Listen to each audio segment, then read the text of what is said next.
Amma ba'du, puji syukur kepada Allah Subhanahu wa taala telah berikan kepada kita kenikmatan, dan salah satu kenikmatannya adalah kita bisa berkumpul tapak tilas daripada perjuangan dakwahnya Nabi Shallallahu alaihi wasallam dalam menebarkan Islam. Nah, salah satu dalam literatur sejarah, salah satu perjuangannya Nabi adalah mengikuti perang langsung. Yang namanya perang langsung, Rasulullah ikut, namanya Ghazwah. Kalau Rasulullah nggak ikut dan diwakilkan oleh sahabat untuk menjadi komandannya, namanya Syariah. Nah, pertama yang harus kita ketahui adalah Jabal Uhud. Udah tahu Bapak yang mana Jabal Uhud? Sana. Jadi Jabal Uhud, Uhud itu dari kata ahadun, artinya satu atau menyendiri atau satu. Jadi gunung di Madinah itu banyak Bapak Ibu, tapi hanya satu, Jabal Uhud itu menyendiri daripada gunung-gunung yang lain. Ya. Nah, Jabal Uhud ini nih membentang dari sini, ini yang kiri ini, sampai terus ke kanan sana. Tuh, ujungnya di sana. Nah, ini Jabal Uhud satu, ya. Beda kalau yang lain situ, pecah-pecah. Nah, ini Jabal Uhud. Nah, disinilah lokasi tempat terjadi perang Uhud. Kalau pernah dengar perang Uhud, pernah tahu ya? Pernah dengar. Kalau perang yang paling besar yang pertama namanya perang Badar. Nah, di tahun selanjutnya baru perang Uhud. Perang Badar tahun kedua Hijriah. Jadi tahun pertama Rasulullah hijrah ke kota Madinah. Nah, kemudian di tahun pertama itu rekonsiliasi mempertemukan sahabat Muhajirin dan sahabat Ansor. Itu berperang. Baru terjadi perang di tahun kedua Hijriah. Setelah Rasulullah setahun tinggal di Madinah, perang. Itu perang Badar. Yang menang siapa? Kaum muslimin menang. Kaum muslimin cuma 300, lawannya orang kafir 1000. Menang kaum muslimin, dibantu oleh Allah Subhanahu wa taala dengan pasukan penduduk langit yang turun langsung, yaitu malaikat. Nah, kemudian di tahun selanjutnya, tahun ketiga Hijriah, terjadi perang besar, namanya perang Uhud. Kenapa kan namanya perang Uhud? Karena berada di kawasan Jabal Uhud. Nah, ini pasukan yang diikuti oleh kaum muslimin ada 1000 pasukan pertamanya. Tapi kemudian ada 300 yang mereka mundur, pulang kampung, kembali ke rumah mereka. Dan mereka adalah orang-orang cemen, orang-orang munafik, yang mereka menampakkan keislamannya tapi di hatinya kafir. Nah, itu mereka orang munafik. 300 pulang, berarti sisa berapa? 700 sisa yang mereka benar-benar ada mengimani Rasulullah Shallallahu alaihi wasallam. Nah, orang-orang kafir yang datang dari Mekah itu mereka jumlahnya berapa? 10.000. Berapa? 3.000 pasukan. Coba 700 lawan 3.000 pasukan. Nah, dalam kawasan perang ini terjadi itu di tengah-tengah sini Bapak Ibu, persis di sini tengah-tengah. Ini pasukan kaum muslimin, pasukan tengah kaum muslimin. Kemudian sayap kanan sebelah sana. Ada pasukan sayap kanan, pasukan sayap kiri sebelah sini. Dan ada satu pasukan khusus yang ditugaskan oleh Rasulullah SAW, yaitu pasukan pemanah. Di mana diletakkan? Ada 50 pasukan pemanah yang ditugaskan oleh Rasulullah SAW. Ini salah satu pasukan intinya. Jadi kunci kemenangan ada di sini. Itu ada di situ Bapak Ibu. 50 pasukan pemanah. Makanya kenapa dinamakan Jabal Rumat, karena ini adalah Jabal pemanah.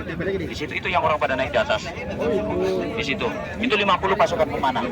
Jadi pesannya Rasulullah sebelum memulai peperangan itu, jangan sekali-kali kalian turun dari Jabal, dulu namanya Jabal Ainain.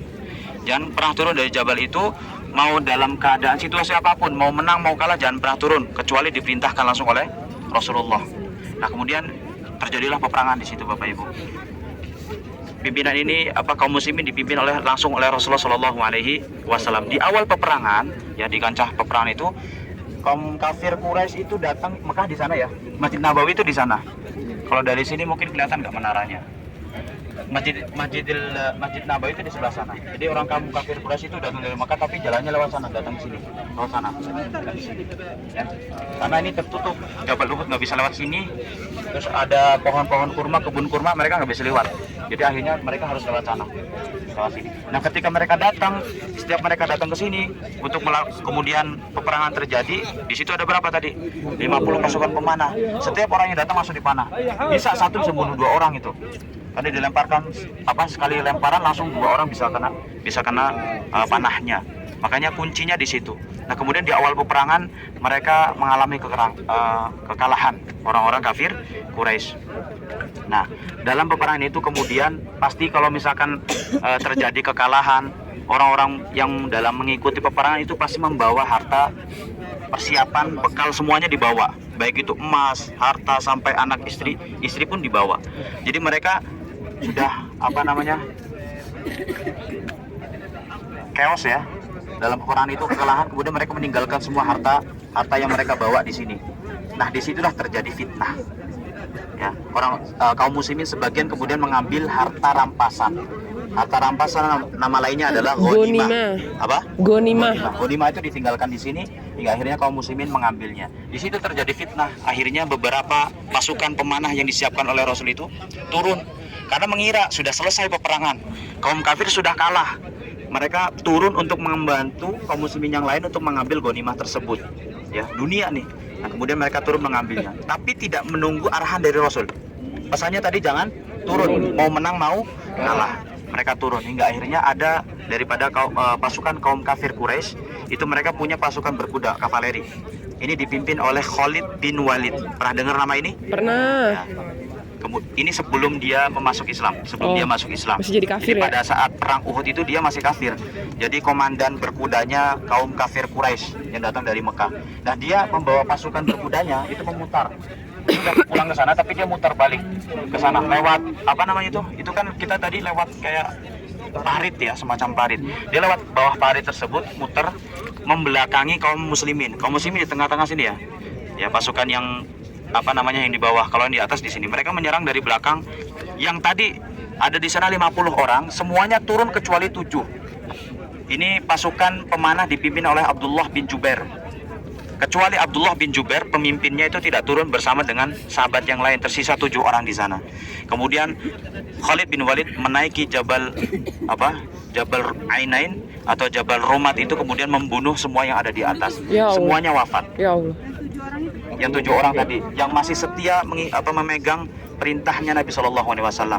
Ini gara-gara berapa? Sisanya tadi yang turun gara-gara tidak mengikuti perintah Nabi, kemudian wafat di situ. Kemudian mereka turun lagi. Nah, setelah tahu dari keadaan seperti itu, mereka yang kaum kafir Quraisy tadi merasa kalah, mereka balik lagi, kemudian menyerang kaum muslimin. Di awal menang, kemudian setelah itu kalah. Yang didapatkan kekalahan karena banyak sekali menelan korban sahabat. Jadi kurang lebih ada 70 sahabat yang wafat syahid dalam perang Jabal Uhud. Salah satunya adalah pamannya Nabi SAW. Siapa? Hamzah bin Abdul Muthalib. Dalam kisahnya Hamzah bin Abdul Muthalib itu ketika sudah wafat karena diserang oleh seorang budak yang namanya siapa? Tadi kayak pernah dengar? Wahsy itu budaknya Hindun. Ya, namanya Hindun. Ya, anak buahnya Hindun. Itu diperintahkan khusus sama Hindun. Pokoknya yang disuruh Wahsy itu disuruh cuma mantau Hamzah bin Abdul Muthalib aja, kan balas dendam. Karena di perang pertama, perang Badar, itu banyak orang kafir itu meninggal. Salah satunya Abu Jahal. Itu pembesar-pembesarnya orang kafir itu meninggal. Nah, dia balas dendam. Setelah itu sampai dalam kisahnya mungkin sebagian kita udah tahu, sampai dirobeklah dadanya, kemudian diambillah jantungnya dan dimakan mentah-mentah oleh Hindun tersebut. Kemudian dilepehkan karena nggak kuat.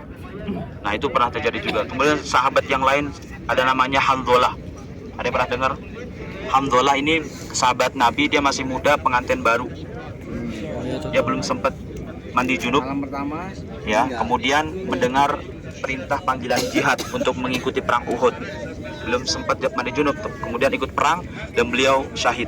Hingga akhirnya disebut dengan ghasilil malaikah, sahabat yang dimandikan oleh malaikat. Karena ini dilihat oleh Rasulullah SAW, disampaikan oleh Rasulullah SAW. Beliau salah satu sahabat yang dimandikan langsung oleh malaikat.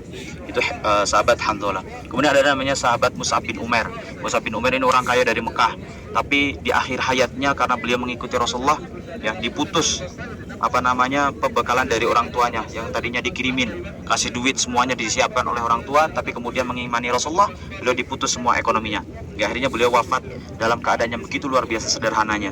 Yang dipunya hartanya cuma pakaian yang dipakai. Namanya burdah. Burdah itu kain yang didatangkan dari negeri Yaman atau Syam. Itu kalau misalkan kainnya ditutup kepalanya, untuk menutup kepala, kakinya kebuka. Kalau untuk menutup kaki, kepalanya kebuka. Karena saking sederhananya beliau.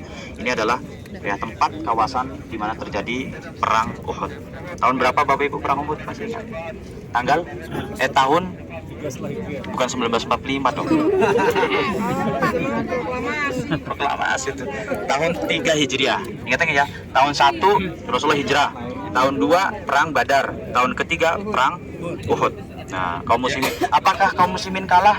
Di sini berbeda pendapat para ulama. Ada yang mengatakan kalah, ada yang mengatakan seri, ada yang mengatakan memang baina antara menang sama enggak kalah.